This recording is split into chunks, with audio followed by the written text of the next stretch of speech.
We're going to push the button, live. do the thing. That's how you get the chicken wing. Yeah. Hello, everybody in Facebook Live Land. We are the Podguyz Podcast, bringing it to you live as we do, 10:15 Eastern Standard Time. I am Tony Kaz. Kevin Neary here. Of course, we have the ever-loving Picasso, fresh from his Groundhogese experience. Of course, the lay Picasso himself, the doer and dreamer of dreams, the doodler of all things doodleable. I like the doodleable. Mm-hmm. Of course, Les Barquet.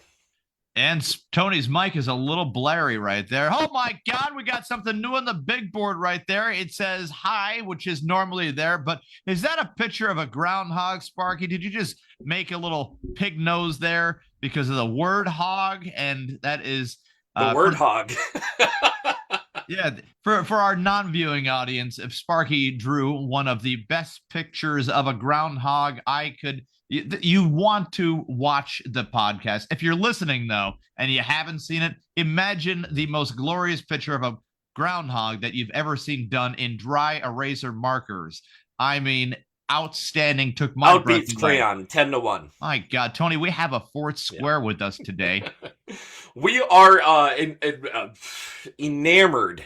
I'm going to use the big boy word on that one. Wow. To have a fourth square today, the impeccably dressed, the beautiful Paul Salfen. Thank you very much for coming on our show. Hi, thanks so much for having me. Man, I like the pocket square. I'm a big fan, especially for like I've got a whole bunch of them. I'll send you. Love it, love it, love it.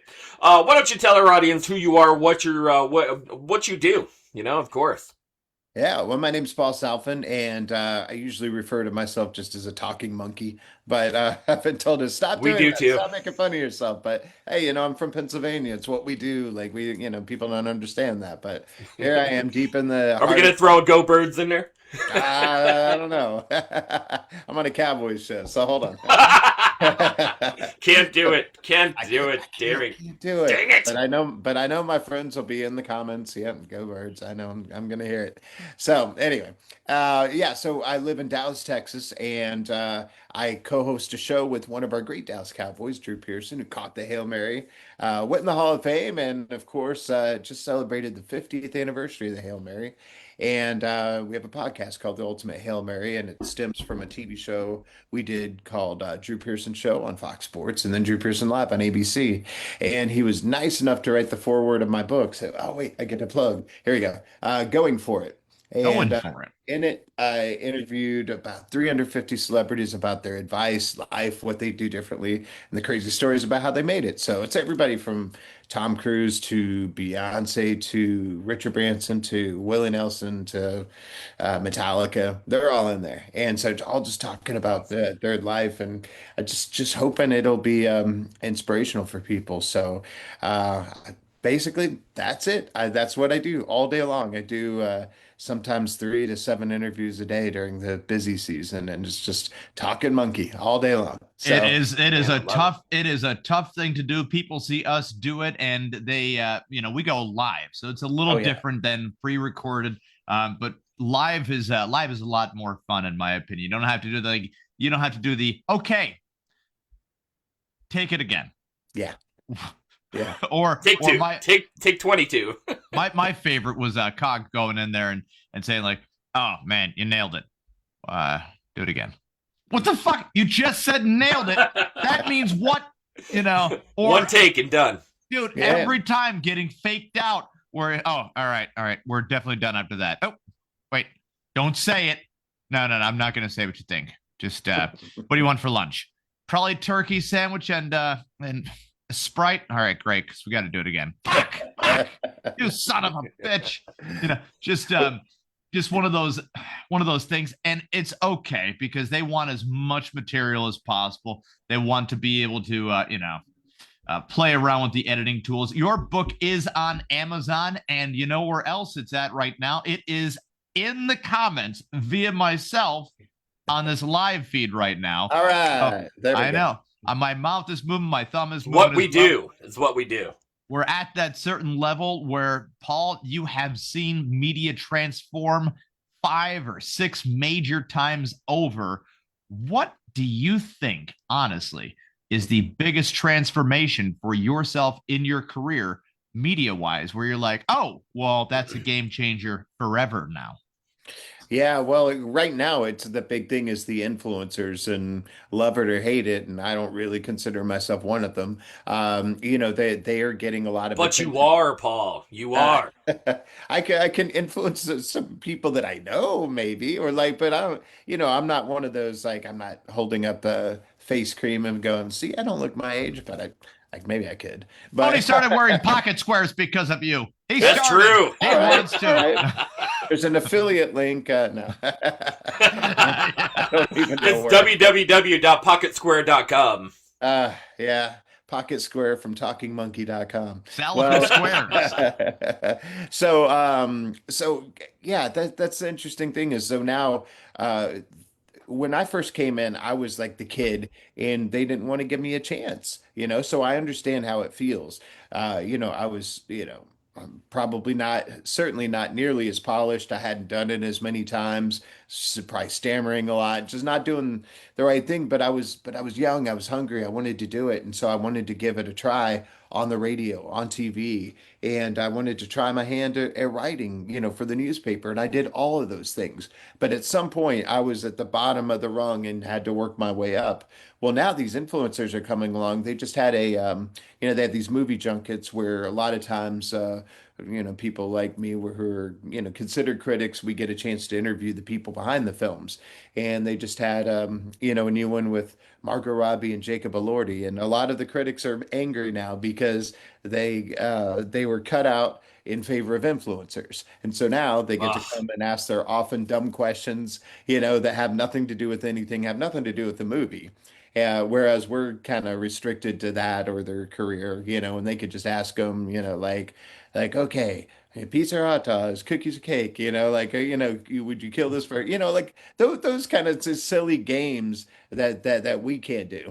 Paul, it is. I've been doing stand-up comedy for 16 years. I would say that influencers would be the crowd play of comedy, where you're like, this feels cheap because it is. Mhm. It's a little silly. You kind of need it's like the bubble on the pizza that somehow has cheese and crap inside of it too. And you're like, I don't know if this is good still, but But let's throw everyone it out loves there. the bubble. You gotta see if people like it. And when audience members can see themselves as the lower tiered person in that area, they feel more inclined to watch and tune in because they're like, oh, let's see what this sloppy bastard gets in there and asks them. I want to see, just like remember the insult comic dog. Oh yeah, Triumph. Triumph. Just asking people that Yep. would be the first influencer where I'm like, this Oh is yeah. horrible. Why are they having this stupid puppet with a cigar? But it's the same. It's the same rift Yep. where everyone's like, you know what? Maybe you should just talk to the puppet. Before Triumph, you had another kind of in character person, like a Pee Oh, Wee the clown Herman, dude. asking Oprah questions like, Oh, yeah. whoa, buddy, what are you Yeah. asking Oprah anything for ever? But it's one of those things that makes the celebrityism, up there a little bit more relatable to the bottom tier. And I mean, really bottom tier person because they're living in a different world, Paul. They're living in did you watch, what was it? The Golden Globes, Tony, or which award ceremony was it last night or 2 nights ago? Grammys. Last week was Golden Globes, right? And last night was Grammys. Yeah. Grammys and Golden Globes. Did you catch any of that by Yeah, actually, usually I usually go to the Grammys most every year, and it's fun to be there. But actually, what's interesting is it's fun the first year, like the first time when you're looking around, you're like, oh, this is great, like because it's in an arena, like a basketball arena. So basically, imagine like wherever the Sixers play, now whatever it's called now, they it's very disconnected if you're not close up, and there's a whole lot of commercial breaks, and it goes all day, and they only show a little bit of it. I mean, it starts at like 3 in the afternoon and goes to the evening, so Oh people are man. often checked out, part of the time. But like it's a place full of these people. So like if you're out going to the bathroom or going to, the concessions or something, if it's even open. Like then you're like, oh, look, it's the guy from Kings of Leon. It's a guy All from right, so I have Operation. a follow-up question. All right. And this is gonna sound weird, but I mean, you walk into the restroom and you're like, Yeah. oh man, got to do my business, and then you run into somebody famous. Um, I mean, there comes a certain, a certain Decatur that you have to do to yourself, and you're like, do I say something? Do I not? And like as a celebrity, I mean, your life is it's right out in the open. It's everywhere for Oh, everyone to see. And if you're snubbed in the bathroom, don't feel bad about it, because that is not the place to meet somebody where you're just like, hey dude, I love your work. I've seen it. I've seen Yeah. it. That's the thing though. There's a different award ceremonies called the Woodies where they don't even have urinals, they just have a trough. They feel like asking people to, piss 2 feet away is a lot to ask and a lot to aim while on heavy drugs. I'm What's sure. interesting, and it kind of answers your other question, is that those kind of interactions, though, as terrible as it may seem, like I don't know, Snoop Dogg walking out of the bathroom and someone coming up and be like, "Hey, so here we are at the thing with Snoop," and those kind of things get a lot of attention. And so the funny thing is in all that, I've adjusted a little bit too, because it used to be one of those things, you go hang out with somebody, you don't really pull your phone out or start, taking videos or whatever. But now it's just kind of the norm. So, I was at a dinner with Post Malone, and he was sitting right next to me, and I was like, hey, I just asked him a few questions, and that did better than some of the videos that I was sitting down I with people watched that video, by the way. It's a with great. good Yeah. lighting. Yeah, like that did better, and those kind of things. And so now every once in a while, if I'm with somebody, we're like, hey, let's do this real quick. Like we just had a charity event and Charlie Sheen was there. So I was like, here, let me do a question real quick. And like that, people, thought was a lot cooler than me sitting Yeah. down with somebody with nice And just lighting trying to and kill it for all a that half stuff. hour, So 45 minutes. so maybe there's something to it. Maybe you just got to catch the chance when you can, except maybe not in the bathroom though. Now, the fact that you've done these celebrity interviews, you've got hundreds under your belt. Is there any type of advice that you would give to someone, as far as asking questions to another celebrity interviewer? What would be your go-to, and not necessarily what is your go-to question if you have one, but everybody's trying to stay relevant. So they always have a story to tell. They always have something going on in their life. Is that what you lead off with, or do you go with something else? Well, usually what I do is I try and think of, so I never prepare questions. I Never. just, You're just like us. We go preemptive and just boom, exactly. boom, boom. So that basic, and they like that too, because I think it's kind of off-putting when someone comes in with a list Very natural. that they Very can't natural. see, and they're holding it like this and they're looking down, and that they're on the other side thinking, oh gosh, what's next? But if you're just sitting down like you're having a conversation with them and you think about, okay, if I was sitting on the plane next to them, what would I ask them? And I think that's kind of where I go. So, but also you have to realize if they're doing an interview, they're doing it for a reason. So there's something that they want to promote. So yeah, let's talk about what you're doing right now. Not necessarily what you did 20 years ago or when you first started out or whatever, but let's talk about what's going on. And then, I know there's a lot of people, and not to cut you off, but yeah. there is like some people who they're chasing that dragon, Oh and yeah. I hate the way that they chase the dragon, because like people have made some really messed up decisions in Oh yeah. life, and you never want to call back into it, and you're like, hey, you remember that time when you cheated on your wife with your I mean, that depends on who you're Maybe- talking to. Yeah. Well, Paul, you could talk to a Charlie Sheen. He's an open book when it comes to how much crack he used to smoke on a Yeah. daily basis. Mhm. Or you could talk about his abuse towards women and all that nice stuff. People like, oh yeah, I did that, and I wasn't right. You're like, all right, cool. So maybe throwing it out there, you just make Mighty Ducks 5 and Yeah. screw your brother up while you're at it. Screw Yeah. Emilio. Yeah. Screw. I Yeah, think he's got that Netflix money though. Yeah, I think that's the thing though, is that there's some people that are willing to talk about, like, say, hey, ask me anything. But there's other people, I'm not at the point now where people ask me to submit questions, because they'll do that if they're not sure about somebody. But there are, every once in a while, there's somebody who's like, just don't ask them about this or this, you know? And They give you a book, they give you a pre-sheet, and they're like, "Hey, can well, you steer clear of blah blah blah yeah. blah blah?" It's usually one or two pointers, but it's usually something that you would never ask about anyway, or something you didn't Yeah, know about. It's yeah, like and then you're like, you're like, "What the wait, hell?" okay, and that's happened a couple of times too. I'll be like, okay, I'm not going to ask, but why'd you say that? There are like influencers that do catch certain celebrities being stupid. Oh And yeah. I'll name one right off the rip. She is a very low-toned woman. Bobby Alhoff. Oh Is yeah, that yeah. Al Althoff? Oh, Altoff. Althoff. Yeah. Yeah, so she was one of the I'm gonna call her a Drake afterthought or whatever. A And Drake influencer. maybe because Drake Yeah. was Drake gave her a little bit of a break and passed her around to other celebrities friends, but she caught the one, I think it was Lil Kim, I'm not sure, but she says, how do you feel about being a musician? She's like, I'm a magician to you. Oh She's yeah. like, Oh, I that was ain't no great.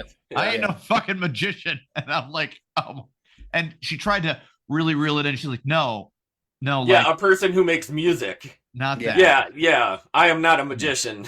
Yeah. I Yeah, wonder that's how, there's probably a lot of that is staged, and that's the kind of unfortunate thing now too, is that, you think you see things that you think are kind of cool. Like I met the guy who comes out and says, "Hey, what do you do for a living?" And Oh yeah. at first it's kind of like, it seems like oh, that's a cool thing, because you might run across some interesting people, and I'm sure that's how it started. But now, of course, you see the people well dressed, and they're like, well, and it's obviously somebody that that you wouldn't walk up to and say, hey, what did you, what would, and then there's the other one that says, how much do you pay for rent in in New York Oh City? And yeah. then they all of uh, a sudden, yeah. next thing Can you I know, come they're with on you? night, Absolutely. Let's yeah, go. nice curated tour. Yeah.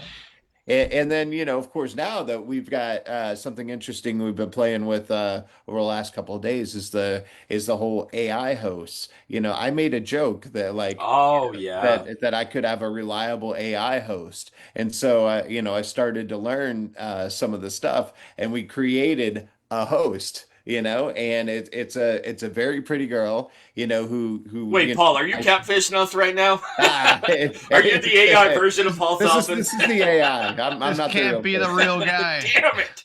The real guy's sleeping. Wait, come This on. AI version's much prettier. Yeah, It says that you're live somewhere else right now. Wait a second. yeah, yeah, I'm in Damn it! Boston. How many clones are there out there?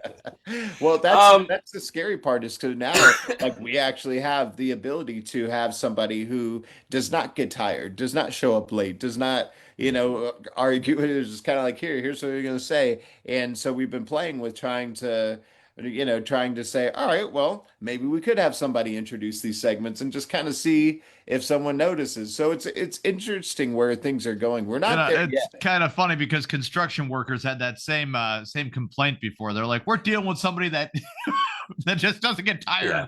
and they'll work for nothing too. They're like, dude, that doesn't exist. Now, Paul, are Oh, you but part it of does. SAG-AFTRA as well, or no?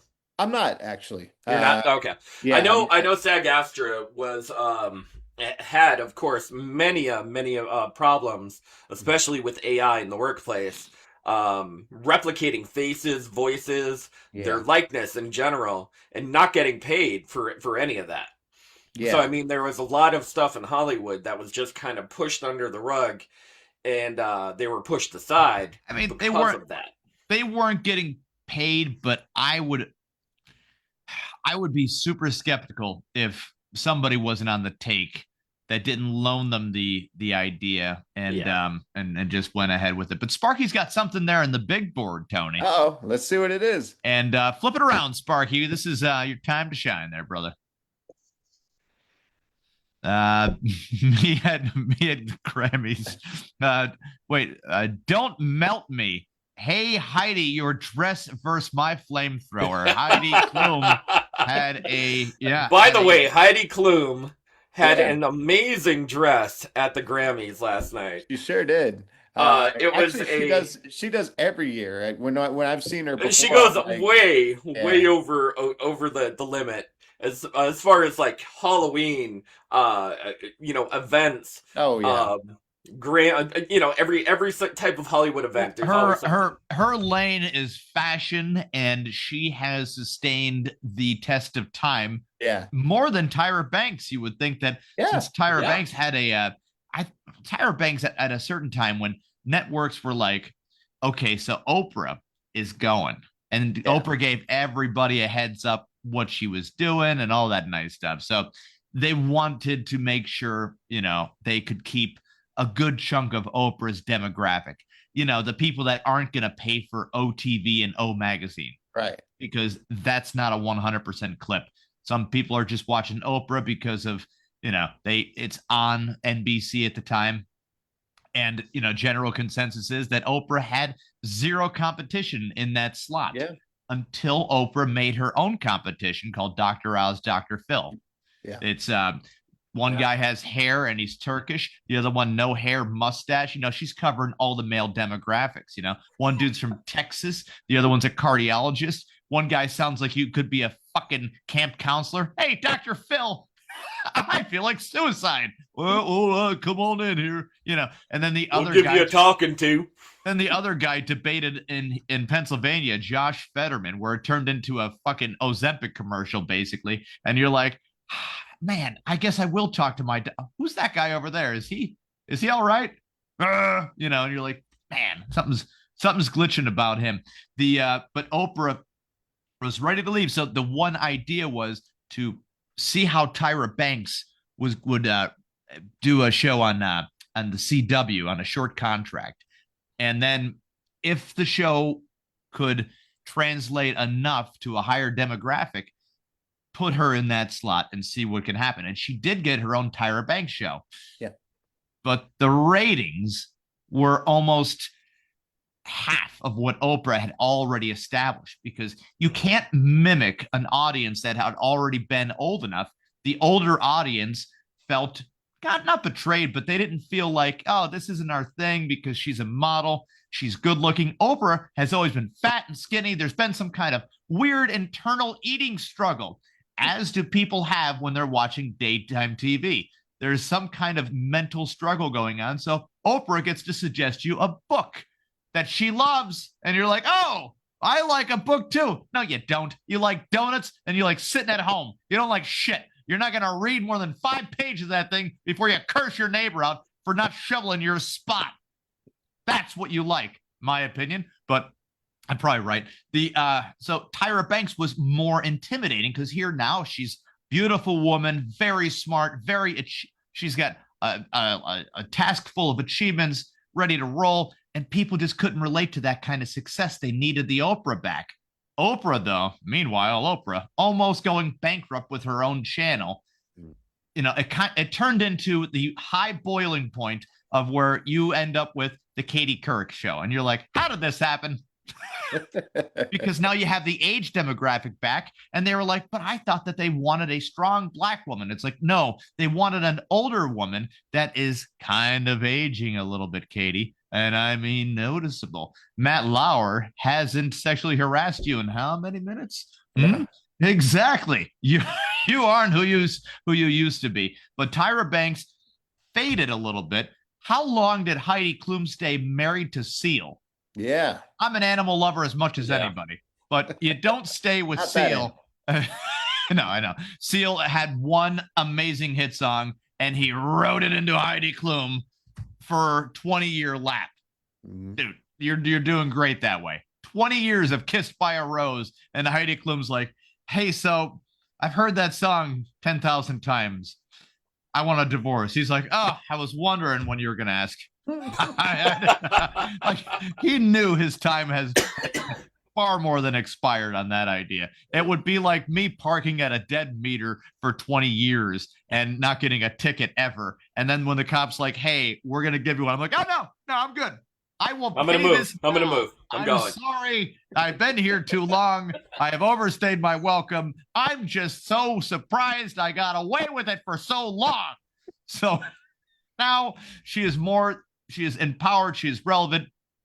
Got a younger boyfriend, a beautiful dress. That was not just the only dress of the night, Tony. Mm-hmm. Oh yeah, It is not. It notable is dresses. not. No, there's a lot of great designers. There was the of one course.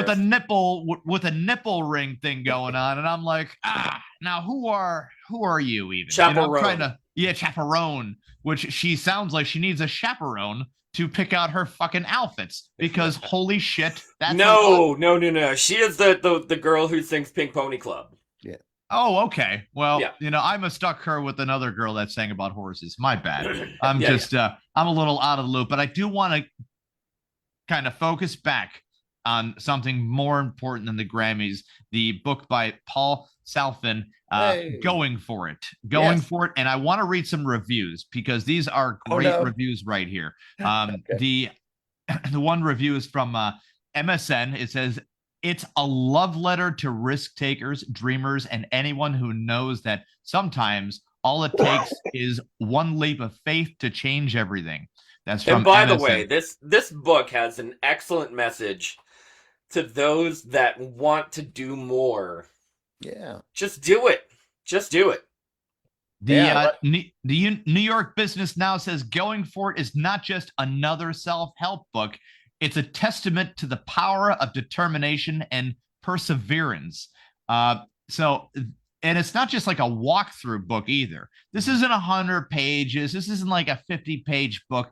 This is 370 pages in 8 font. Okay, not 15 font where you can get away with it, and you're like, but in regular font this would be a lot less pages. The now who is Clover? I like how you measured the font. I did. I checked the font label, the dimension of the books. I was like, wait, let me see. I mean, it's supposed to be readable, right? It's good. Yeah.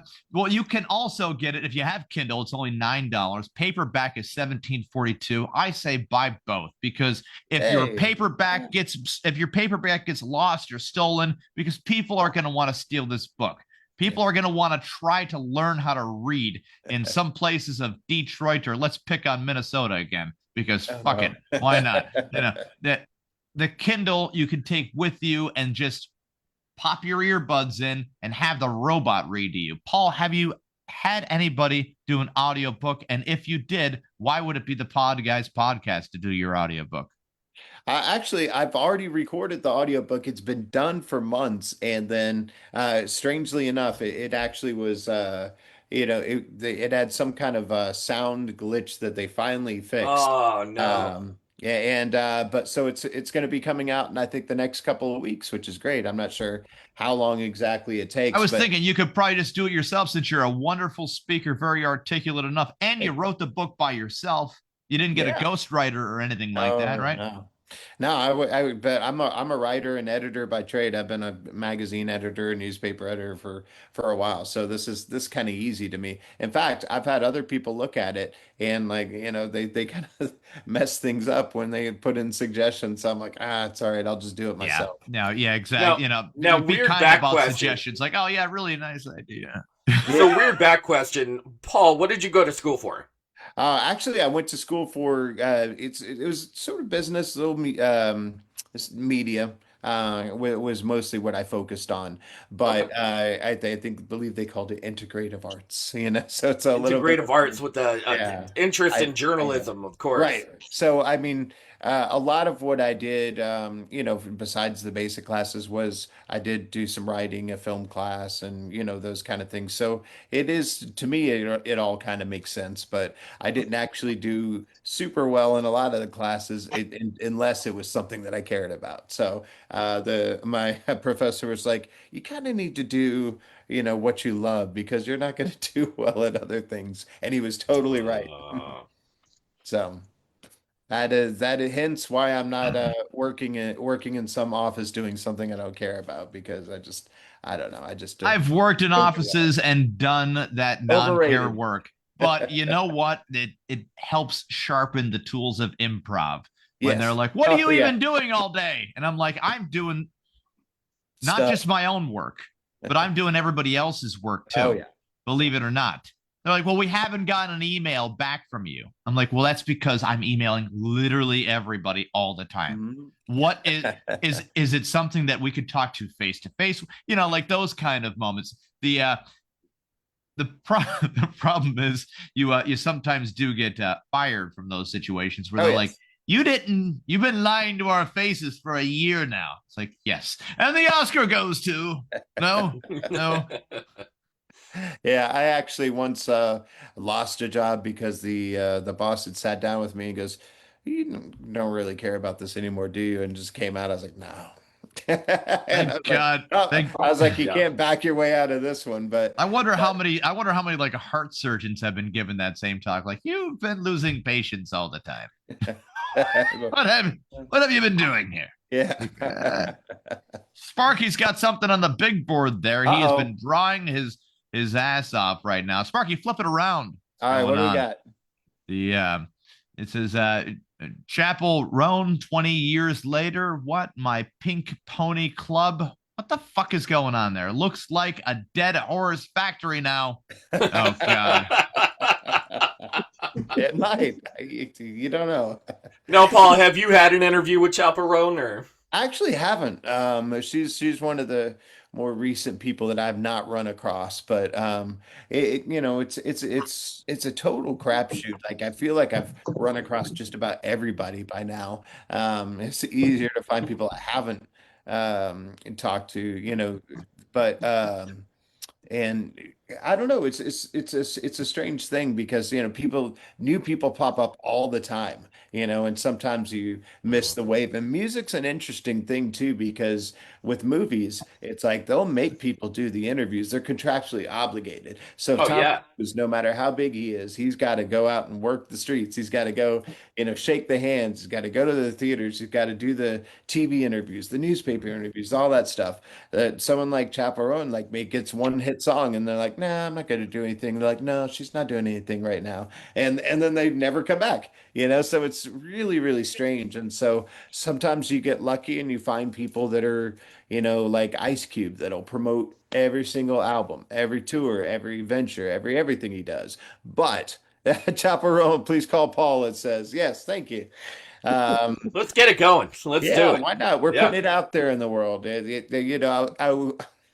I would not be surprised if I run across her at some point, but if so, I'm gonna have to come back to you guys and be like, it worked, it did it, it was the sign. Or maybe I'll have to show that to her and that'll make all the difference. But I think that'd be perfect. That'd be perfect. Yeah. And then she'd be like, who the hell are these guys interviewing you for me? Yeah. A lot of times people will now, like it used to be, the artists or actors or whatever, they didn't know who they were talking to next. It was just like this was their 10-15. It's a rodeo. Yeah, it's just a revolving door of people that are just like, hey, question. Yeah. And you're like, Yeah, and now what's interesting is I feel like the artists they either ask for more information or they care a bit more to find out, or now they do know. But I'll have people say, "Oh yeah, I saw that interview you did," or "Oh, my wife told me you were going to ask this," or like all that, and I'm like, "Oh no way!" So so I have to ask. I have to ask a follow-up question, especially pertaining to the book. With the you've talked to hundreds of entertainers.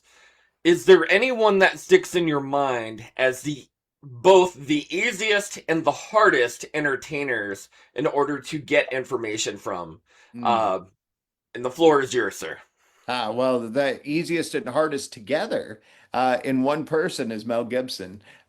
He was absolutely, his answers were fantastic, but you could tell he did not want to be there, and he was not going to put up with any nonsense, and it was just very like, scratching his neck and picking at his hands and just not really there. You look up at you and he's got these really icy blue eyes. You're like, well, that's the thing, Paul, when you are constantly paranoid about Gary Busey coming in and fucking you up. That was a terribly hard one too. Gary Busey is he intentionally scattered? Or I think that's just the way he is. I've seen him a couple times and he's very consistent, which means you don't know what's going to happen. He doesn't really have like the people to ask him to do the interview, so you kind of have to ask him if he'll do it. And it's hit or miss if he's going to say yes. And he said yes, and then he's changed his mind mid interview and like wants to go talk about what's going to be said, and then come back, and then stop, and then come back, and it's the most roller coaster of an interview. But what you do to rope in Gary Busey, what I would do is I would show him clips of himself from the movie Point Break and say, can you act like that guy? Yeah. And then slip in the buttered sausage one. Yeah. We're talking about butter sausage. Yeah. And Utah, too. And then the best people are the people that you can imagine like that they probably would be is like Jack Black is always like 110% Jack Black and just comes in with whoa with the full energy. And what are you doing? Now can I stop you on Jack Black for a second, because I'm not a huge Jack Black fan, and I know I'm going to take some flack for that. I know. I'm sorry. Sorry. I'm not a huge Jack Black fan, and the only reason why I say that is because he has an amazing musical talent. Acting, subpar. So I'm gonna put it out there, and I threw it out there. I gave it the little lob. I'm sorry, everyone out there who's watching. I'm just not a big fan of his acting talent. I feel like he plays the same character every movie, and he gets very typecast, very into every particular. Yeah, you want like a goofy kind of outlandish, Okay, so we'll take young Jack Black, like to analyze it quickly. Orange County Jack Black, when the whole film consisted of literally everyone that you could possibly name, like a John Lithgow, Kathleen O'Hara. Tom Hanks' son was in that. And I think that might have been the only movie he did until he's like, meh, thanks for pulling all your strings, Dad, but this might not just be for me. Like, what the fuck? Yeah. Harold Ramis was in that movie as well. I mean, you had all these elements, and Jack Black's character was basically that. And then after that, a little bit more weight, basically that, a little bit more weight. Now there's a beard, but still basically that. Not a lot of range going on there, except for, I think there was that one, God almighty, Sparky might know the answer. He was in it with Shirley. Oh, God. Shirley MacLaine. Yeah. Shirley MacLaine and Jack Black. And Tony, you didn't see it, did you? What movie? I'm getting there. MacLaine. It was Jack actually King Black. Kong? No, sir. It was not King Kong. It was the movie Bernie. Bernie was the movie's name. It was actually written by a guy from Texas here and based on a story here. Yeah. Yeah, and it was he played the character Bernie brilliant. I mean, I could not tell you that was Jack Black, really, because normally after a while you're like, that's just Tom Hanks playing a dude. Right. But he got so into that character that even after, I don't want to spoil the movie, even after what happened, you're kind of still rooting for him the whole time. It was a very well done movie. I suggest you watch it. It's on YouTube for free. But Tony, when it comes to comedies, he's playing the same comedic character every time. And but I'm not going to say that the guy doesn't have any range in the drama field, because Bernie, I really enjoyed. No, see, that would change my mind. I've seen him in every other, particular. Tony, Shirley MacLaine, by the way, she is almost always brilliant, but she's playing like the same kind of happy person. This one, my God, always pissed. And I think the last time we saw her kind of pissed and bitchy was in Jack Nicholson. What am I thinking there, Paul? God damn it. What's that? Terms of Endearment. Terms of Endearment. Thank you so much. And there was a sequel to that, by the way, was not necessary. The Evening Stars. That did not need to happen at all. The Evening Stars. Hey, how about we make a sequel to As Good as It Gets? It got a little better. Like, what bullshit am I watching here? Sparky, flip that board around. All right, what do we got?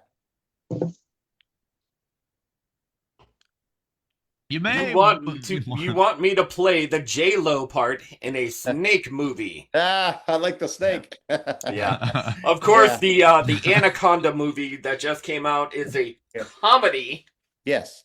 comedy reproduction of the Anaconda movie. Yes.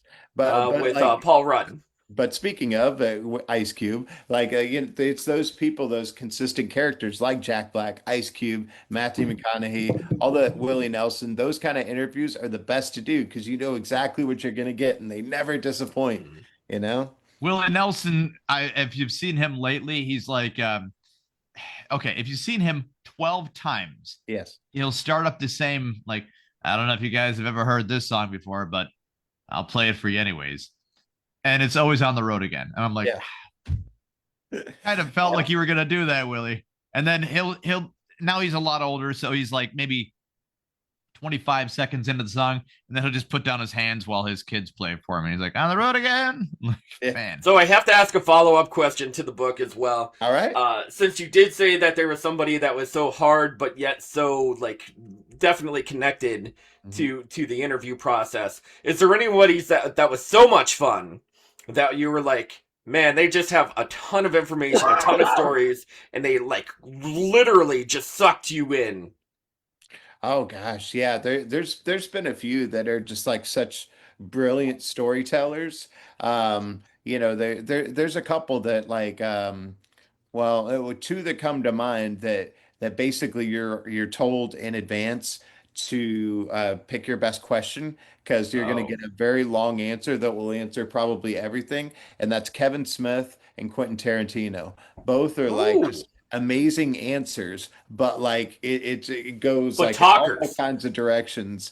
And then the other great one was Anthony Hopkins because he could just sit there and tell you about what he did that day, and it would be interesting just the way he presents it, you know? Yeah, Anthony So, Hopkins definitely deserved the Oscar for Best Actor in the movie The Father. That have you seen the movie, Paul? yeah. Hmm. Outstanding.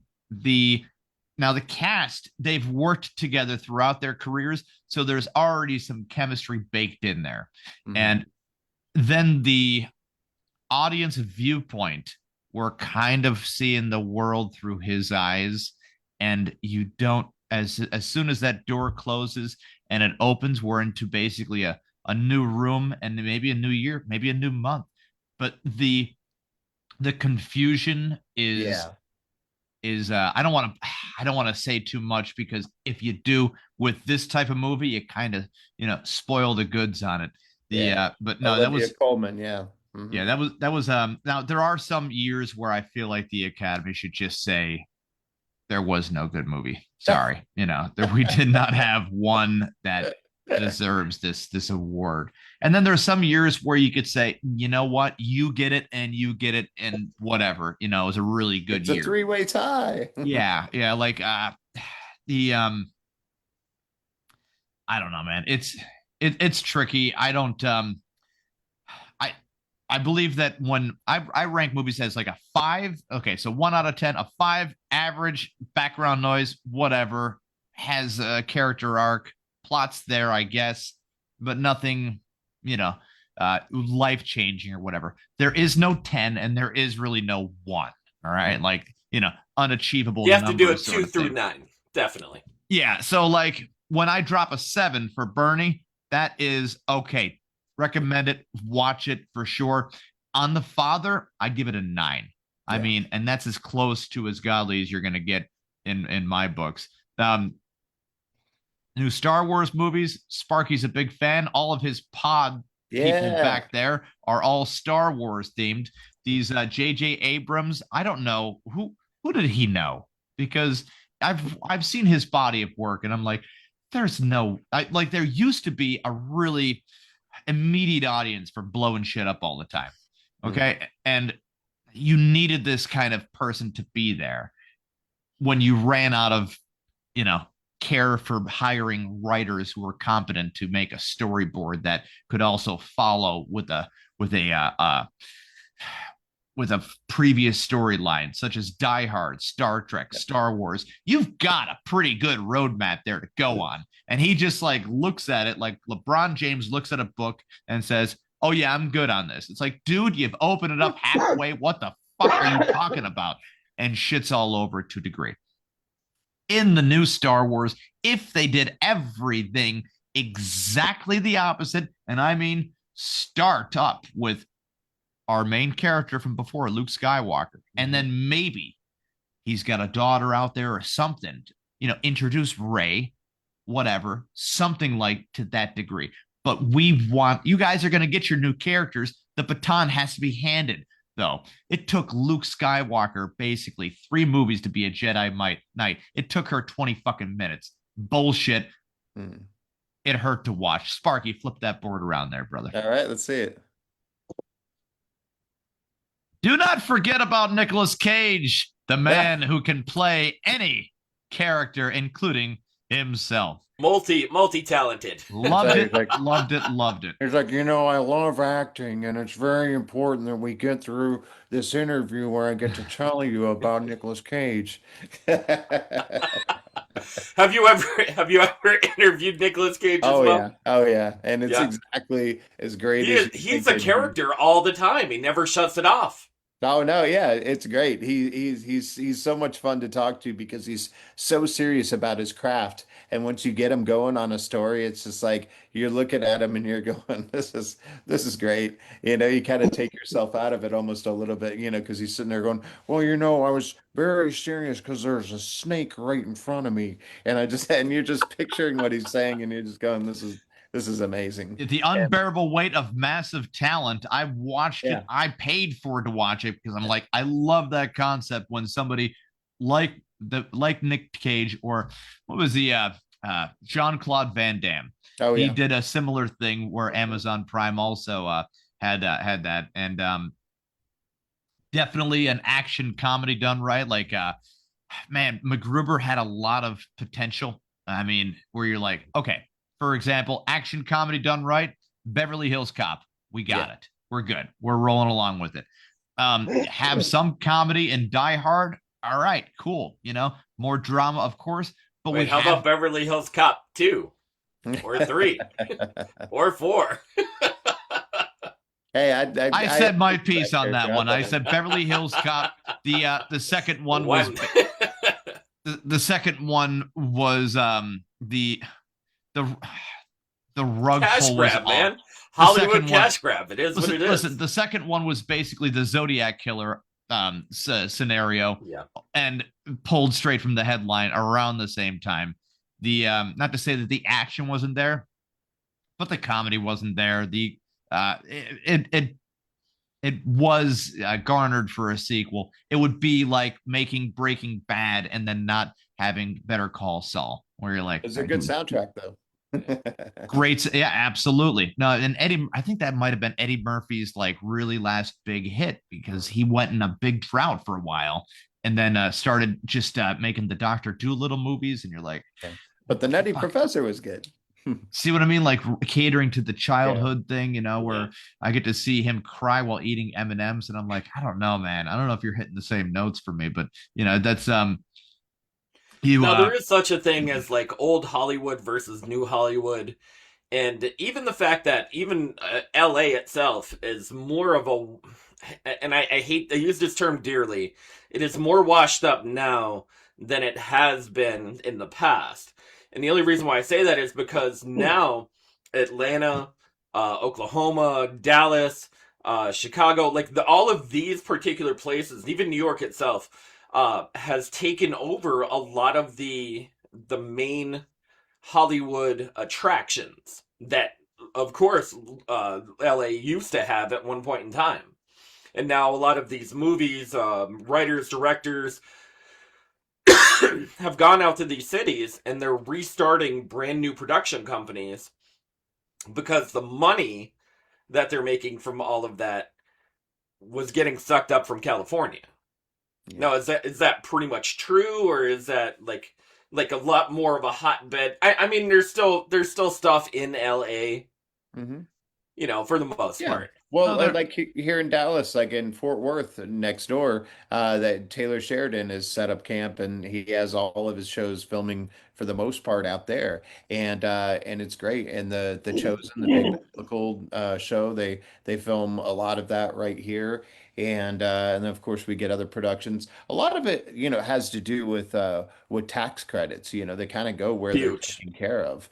And for a long time Texas didn't have it, and LA, it's a wonderful place to shoot a movie, but it's for being as once it catered so much to all the studios. Now it's so difficult to shoot there and there's all kinds of other structural problems that people have gone on and Mm. moved elsewhere.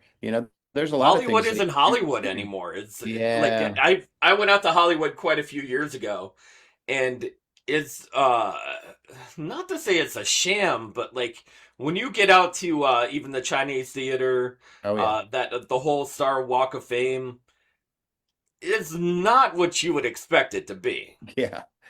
Yeah, well, it's the other thing is that we've kind of lost a lot of the magic too with the phones and the the Mm. social media and all that stuff too. It's there used to be quite a bit of magic to it when you just didn't know, or like what you would run into, where you would see it, or Oh yeah. any of that kind of stuff, and people felt less Yeah, no, on well, guard about you're absolutely right, Paul. Characters were introduced a lot more with a lot more mystery, because the characters said, "Well, I don't know who knows this. Do you know?" "Well, yeah, there's this old man down the road." But da, da, da, da, and then they it. get there. But instead, they're like, "I don't know who knows this. You? Yeah, we have phones. Yeah. We're going to Yeah. ask Google, and then we're gonna be fine."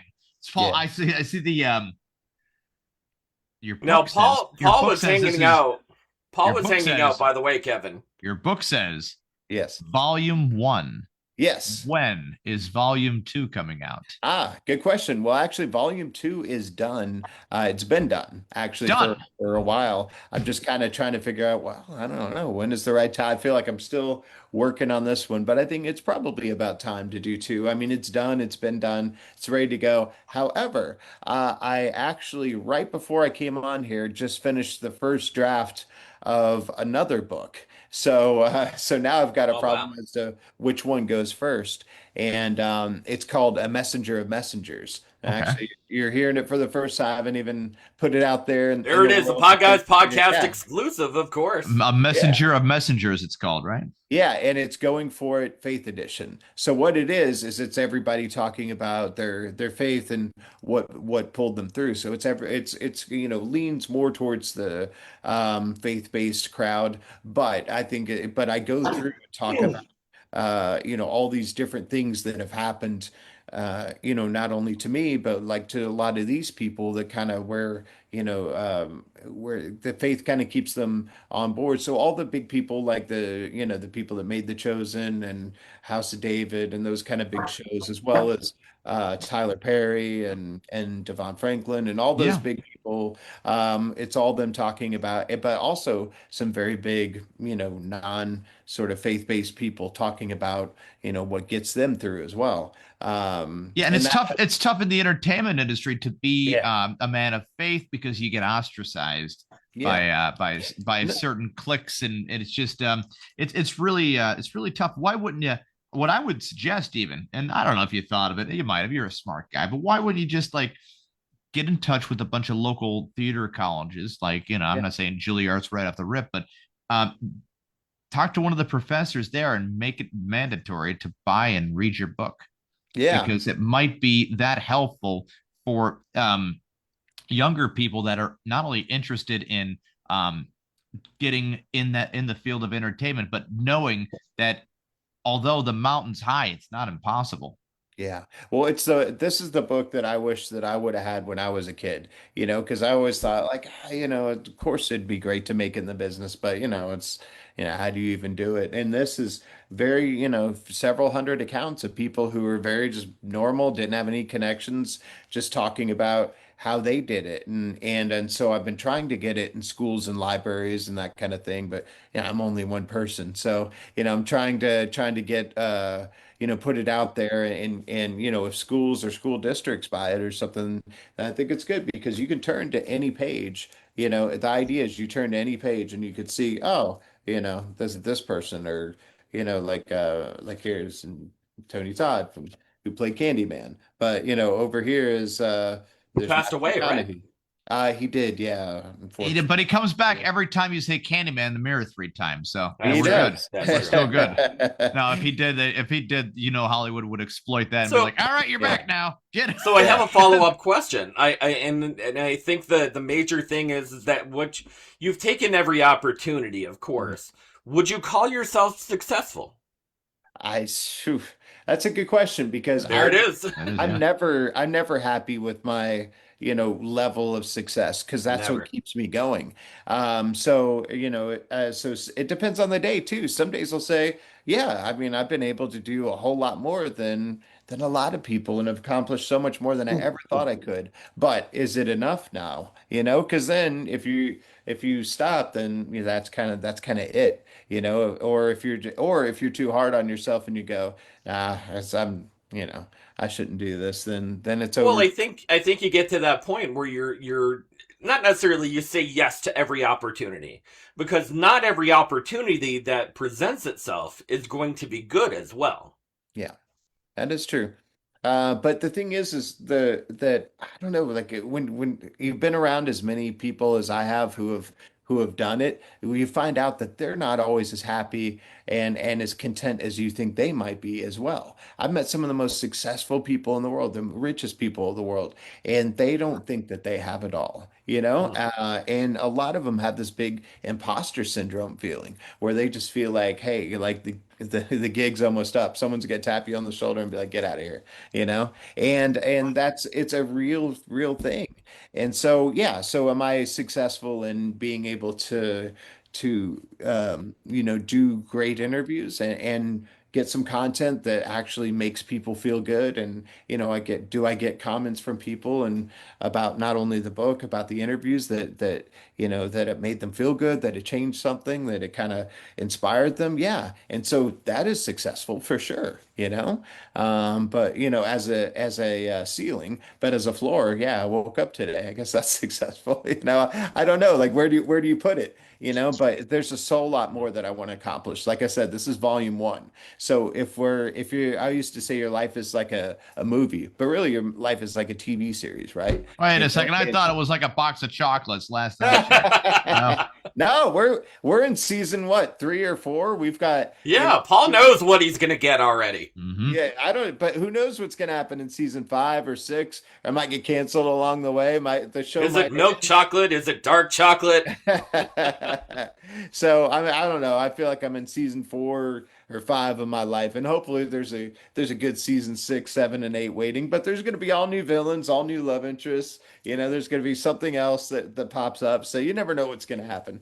I think that's a great way to look at it. Sparky's got something there on the big All right. board for sure. Sparky, flip that board around. We'll try to describe it for our non-viewing audience right there. The only thing good for Hollywood need more bras and panties. That's Sydney true. Sweeney That's true. Sydney Sweeney doing her thing right there. She Actress, is a beautiful, model. beautiful woman. She is, and she's very sweet too. I've been around her a couple times, and she's been wonderful. So Paul, we need to hang out more in life. yeah, Absolutely. come on. I had no +1 to it too, and I could have had one. So come on. Dang it. Damn, Tony. Missed opportunity. No, well, of course, Sydney Sweeney. She just did the unleashed her sexual energy across Hollywood with her lingerie collection. Yeah. Of course, ripping off her bras and panties and hanging them on the Hollywood sign, where she actually supposedly got fined. Well, hey, you know what? If I look good, I might be pulling off the same stunts too. But Of if I course, did that, of course. like they would tackle me to the ground, and they would have nothing to do with it. So See, but there is Paul Salfen, boxer briefs out there in the world somewhere. oh gosh, I hope not. No. It just sounds horrifying. That's one line of clothing we never put on with our Podguyz pod. We have T-shirts. We've never Oh, yeah. done We should underwear. do Speedos. Why not? No, Of we want to do. course, We of should. We course. want to make an underwear brief line where it already comes with the poop part. You know what I mean? Like the brown stain's already there. It's a part of the no. design. So Sparky no does one's have gonna the know if you unitard. already did it. There is a Sparky lined unitard that does say, "I draw what I see." I draw what I see. Yeah. It is what it is. I need some merch. Come on, like maybe not that, but I need some. Paul, you send us your address. We'll send you a free shirt. No problem. All right, perfect. I'll send you a book. You sent. Yes! Yeah, we'll start trading up. Just I'll keep the book right here the whole time. Every time we're talking to somebody else, every time, and they'll say something like, "Hey, what's that book about?" And I'd be like, "Oh, that's when I'm going for it." Yeah. And then they'll ask some more words. I'm like, I don't know, buy it already. If you're asking me, exactly. What do you want me to do? Read it for you? I ain't gonna do that. That's not gonna happen. The volume 2 is coming out though this year, and my God, I'm looking forward to it for sure. As should everyone else. We got a lot of comments coming in too, which is great. Good. I don't know if they're constructive though. They're asking us about. It might be bad comments. I don't know. We got some MD guy coming in there. He said, when I see an Indian in the comments talking about giving us an extra 20,000 subscribers, and they're like, and they try to pull like a boiler room bullshit kind of con where they're like, oh, if I put MD at the beginning of my name, they'll think I'm a doctor and I'll steal their identities. It's like, dude, what the fuck? We don't all trust doctors around here, So, Paul, you of course are for AM FM radio as well. Yeah, AM FM magazine, absolutely. AM FM magazine, that's what it is. Yeah. Mm-hmm. Now, of course, you have your hands in everything. Yeah. Television host, podcaster, actor, writer, directing. Not yet, but hey, who knows? Maybe at some point. Never know. Season 7. Never know. That'd be really cool. Yeah. Do you, and not necessarily are you working on something else, because there are people who are like, who dip right into the next thing. So you have book number 2 done, squared away. What do you have next on the horizon? Well, that book that I just finished, A Messenger of Messengers, and then after that, working on the Going For It show. So there's going to be a show where I kind of curate all of the interviews and kind of give people the best clips of the day, and because I do these a lot of interviews and a lot of kind of long form ones too. So kind of just giving people a little bit of a little brief of what's going on, and it's all over the place because just like in the book, it's actors, directors. Now I have to ask, between 2 and 9, because Kevin's thrown out the 1s and 10s. Your interview today from us, 2 to 9. Oh, what do you mean? Like, as far as interviewing skills, of course. Yeah. You guys are amazing. This is so much fun. Usually when I do interviews, they're a little bit dry. They're so boring. There's no jokes. There's no there's no fun banter. It's just, and I'm happy to do any of these interviews, and I'm appreciative of it. But it is fun when you get to have a little bit more fun, and I've never had anybody do live drawings while. Yay! You see that, Sparky? And I've never considered myself like super good looking, but I look good as a stick figure. I like that. For real. For real. Too. Sparky is the most underrated part of any show. Yes. That's for sure. Sometimes he gets a little too graphic. We did have a running gag of when Madonna wanted to have a non-fungible token of her vagina done with. Oh. We got onto a long amount of what Madonna's vagina might look like, including the backdrop of what Al Pacino's office looked like inside of with the movie Devil's Advocate, Devil's Advocate, yeah. You just got a whole bunch of souls roaming around there, people were talking about Madonna's botched facial plastic surgery. Whew. And I had to inform them that was not Madonna. That was in fact her vagina just showing up to the awards party just as an entity alone. If we were going to do a Godzilla Kong, it would be Ron Jeremy's dick versus Madonna's vagina, and they could go at it all fucking day. Godzilla versus King Kong moment. Yeah. Ron Jeremy's dick also has a mustache and a fucking Hulk Hogan fucking balding spot going on. Yeah. Where you're like, did Ron Jeremy do these crimes or was it his dick? We're not sure. Who would know? Oh my goodness. Horrible. You may never Horrible. know the answers to these things. Awful. Paul, in your whole career, this would be the peak, right? This being on the Podguyz podcast. I love this. This has been fantastic, and yeah, I mean, this is great. I love it. It's also because I'm more, often a night person, and a lot of these things are usually super early in the morning. So this is great. Well, we appreciate you and your time, of course. Yeah. So absolutely. we're gonna end this on one final question. I have this one ready and in the bag. I hope you're ready. Bag. You're saying successful yet unsuccessful. Is there anything that you would say to our listeners and viewers right now that you would give them advice for as far as making it and doing what they need to do in order to make their dreams come true? I would say never give up and be stubborn about it. That's the thing, because and I can only tell you what's worked for me, and that has worked for me. Because, like we mentioned in the beginning of this interview, the times change, the formats change, the different people, the people change all the time, and it's so hard to keep up with everything and just stay in the mix.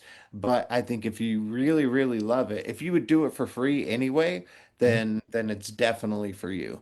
And the thing is, there's so many avenues now that people they can do this. When I started out, oh gosh, it was so hard, and there's only so many slots for so many places, and I didn't fit in most of those. And now, as you know, like you could start your own show right now. You could be the host of a show. You can put it out there, and there are avenues, there are ways, and people in the world can find it, like all over the world. And I think that's such a beautiful thing, because if you have something to say now, you can get it out there in the world. And so I would be encouraging at people, and I'd be so happy for them to not have to go through everything that I did just to try and get anyone to listen. Now you could do it now and get it out to the world tonight, tomorrow.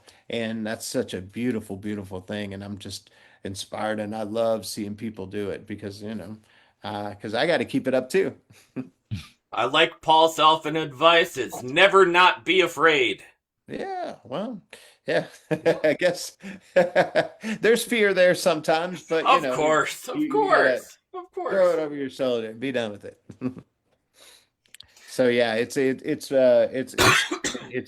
an honor to still continue on, because, well, a lot of the people that I started with, they're not doing it anymore, and I'll probably be doing it long after they are, long after the people who are doing it now. Who knows? Well, So Paul, not only are you doing it, but you are going for it, and you I are am. getting it on a daily basis. Nothing but thank yous for coming on the Podguyz Podcast. Thank We you for that. are the #1 podcast in the northeastern Pennsylvania area. That airs Hey. from 10:15 p.m. to 11:15 p.m. That On a Monday. includes that on Monday. That includes a live drawing person, specifically with a dry eraser board, who is of somewhat Russian Slovak descent, while also having 2 half Irish people, one who is also half Jewish and 1/3 Native. It's a real narrow lane, okay? But we are #1 in that category. Hey, I'm half Irish too, so count me in. It's no, the only full Irish, statistically or genetically speaking, the only full Irish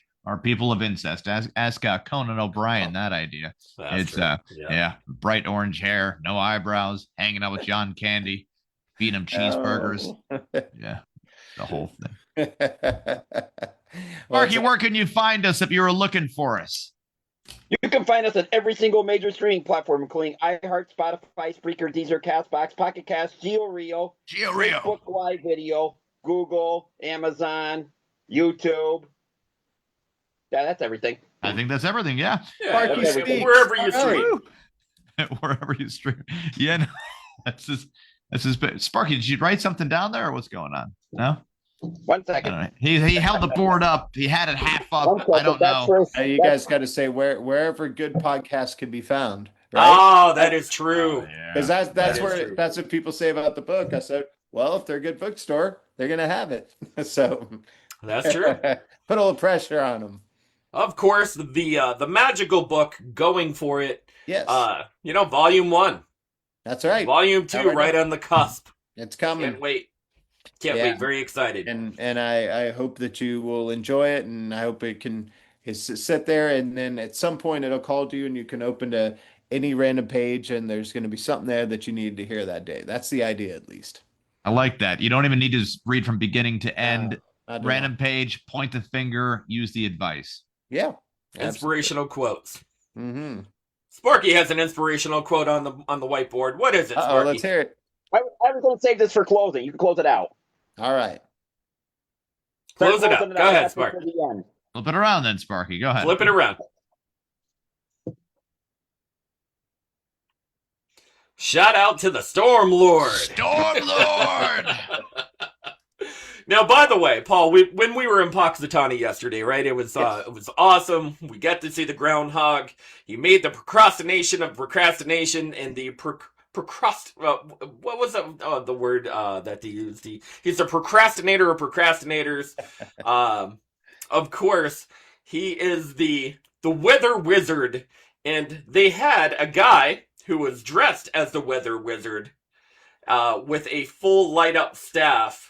Of course, with a giant snowflake on it while it is snowing Prognosticator outside. Of prognosticators. Prognosticator of prognosticators. Yeah. Although the way that they were filling up time on stage where the guy is like, okay. They were the procrastinators. Fucking dude, you knew that they didn't, so it's 0 degrees out. Yeah. They still got some time left to go. And the guy's like, they got to rope people in.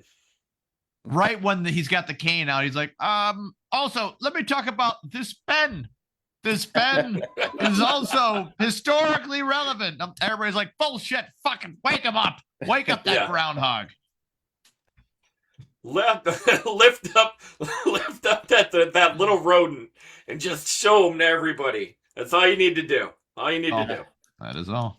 But 6 more weeks of winter, Paul. I'm sorry. Yeah, it's all right. I feel like I'm back in Pennsylvania all over again, so it's okay. Yeah. I'm used to it. I'll just wear another layer. I'll put the scarf on, another jacket. We got this. It'll be all right. Yeah. Well, big shout out to Paul Salfen, of course. Thank you very much for coming on our show. Amazing having you. You're a delight, of course. Guys, we are the Podguyz Podcast. I'm Tony Kaz. Kevin Neary here. Of course, the ever-loving Picasso. Le Sparky. Yeah, he did it himself. Guys, we will catch you next week, Monday night, 10:15 Eastern Standard Time, for the Podguyz Podcast. We'll catch you soon. Bye.